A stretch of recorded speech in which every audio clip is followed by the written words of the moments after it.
Question that we are asking is, what impact will crimes and criminalization of politics in Uttar Pradesh have on the voters? And joining us in the studio to discuss that is Shekhar Iyer, political editor of the Deccan Herald. Well, it's a pretty disturbing sign. Of course, the politics of Uttar Pradesh has been known to have, muscle power, money power, all this.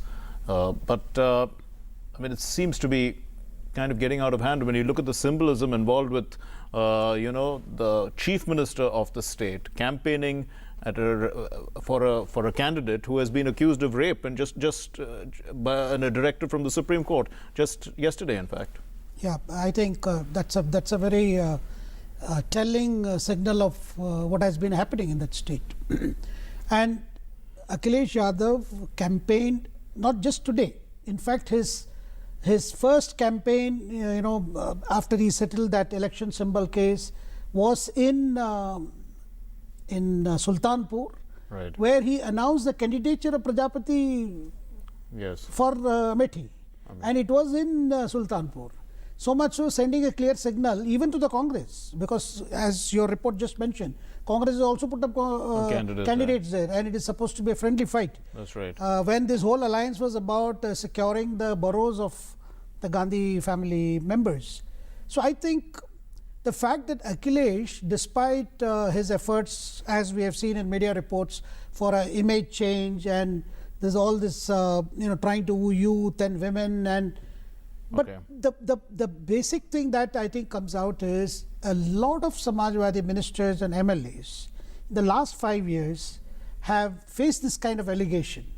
That wherever you have had instances of land grabbing, and in this particular case, where charges of rape and abduction, many of the Samajwadi party, I think the bigger problem has been because the administration has been controlled by the Samajwadi party in police stations. That's right. Most of the station in charge also belong to a particular community and who are seen as in fact, the Prime Minister is saying at most of the rallies, he keeps saying that the police station has been converted into the office of the SP.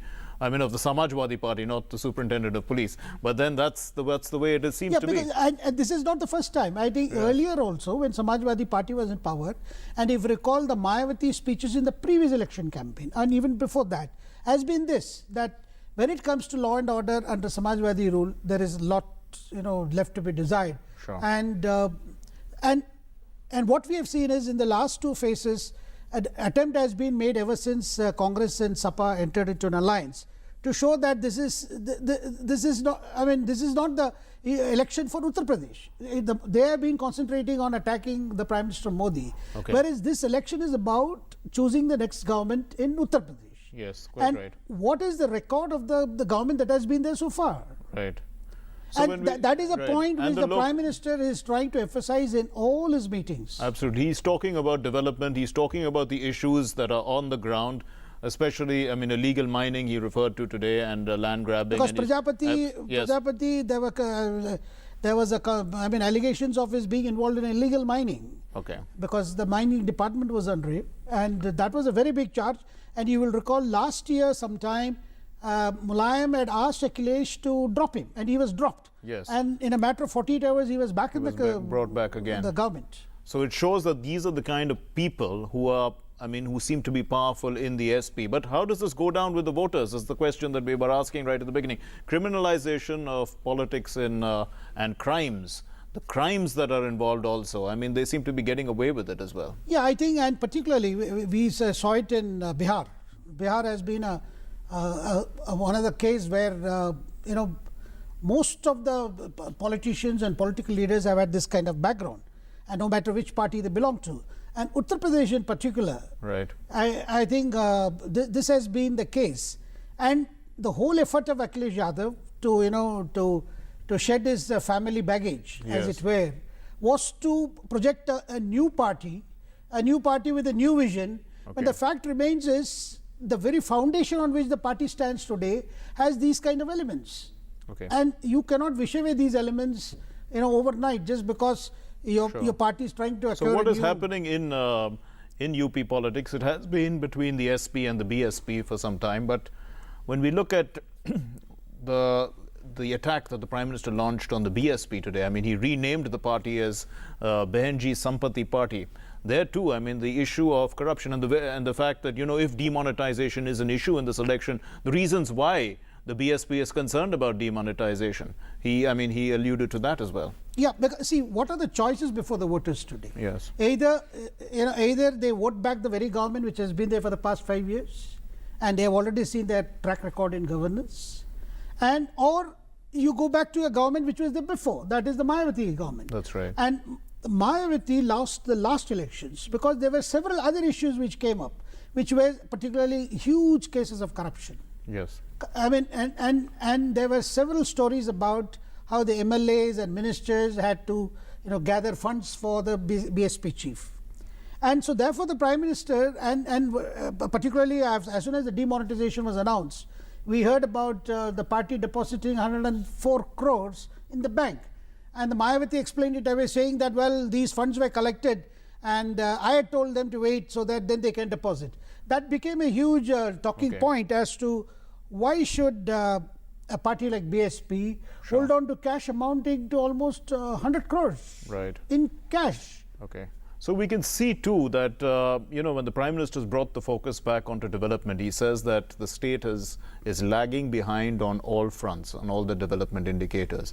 And when we see he has to set that into context because of the misrule of parties like the SP and the BSP, and he asks, give us 5 years at least. Yeah, and that 5 years, because the voter has to make an enlightened choice, and that choice before him is either he votes back the government that was there, or goes to a party whose track record is no different, that is BSP. And for BJP has been out of power for the last 14 years. Right, but the BJP won the 2014 Yeah, 2014 elections. there was a huge upsurge. There's a huge upsurge. And today we are seeing in all the meetings that the PM has addressed, there have been huge crowds. Right. And of course, we will know only after all the phases are completed. Right. But from whatever indications are, that BJP is putting a very tough fight in all the constituencies. And the Prime Minister's emphasis is, this is not just about tutu meme, some allegations counter. This is about the future of Uttar Pradesh. Right. Now, which is the party is in a position to do that? Which is a party in a position to give good governance? Sure. Now, the BJP has the mandate from the people of Uttar Pradesh to rule at the center. That is very clear from the 2014 elections. Now, the Prime Minister is addressing the local issues as well when he goes out on the campaign trail to say that, this is a party that is not disconnected with the local issues of this very important state.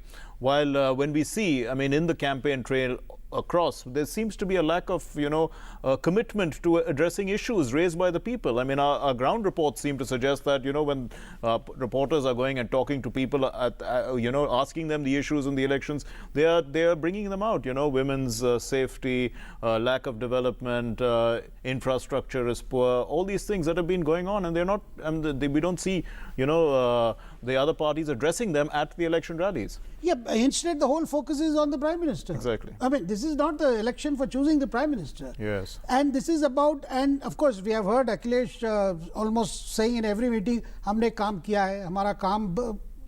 Our work will speak. We have done a lot. But I think if this is the kind of ground report, so is it like a doesn't it show that that perhaps Akhilesh succeeded in packaging himself in terms of media and advertisement and all that.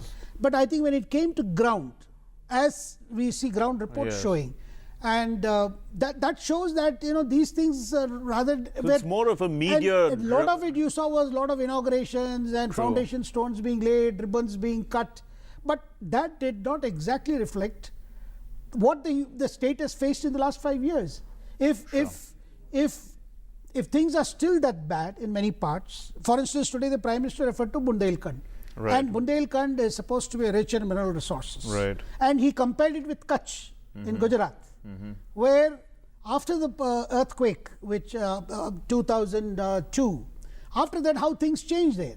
So similarly, here his comparison is to show that, look, a place like Kutch can change. Why not a backward place like Bundelkhand?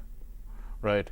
So would you say, I mean, that, let's look at the SP's focus. It has been because this political drama that took place before the elections, it's a sort of, it was more of a media circus to try and keep alive certain, presentation within the media or to be in the news, some sort of a reality TV. I mean, rather than dealing with the issues at hand. So that's the kind of politics that is being played in the state. Yeah, if you see it, like for instance, yesterday we saw the entire family members, Yes. Mulayam Singh and his two daughter-in-laws, and everyone, one happy family saying that, and it was also, talked as a kind of a strategy in which Mulayam Singh himself Right. Was a Thought it party out, to yes. somehow, eclipse the anti-incumbency issues.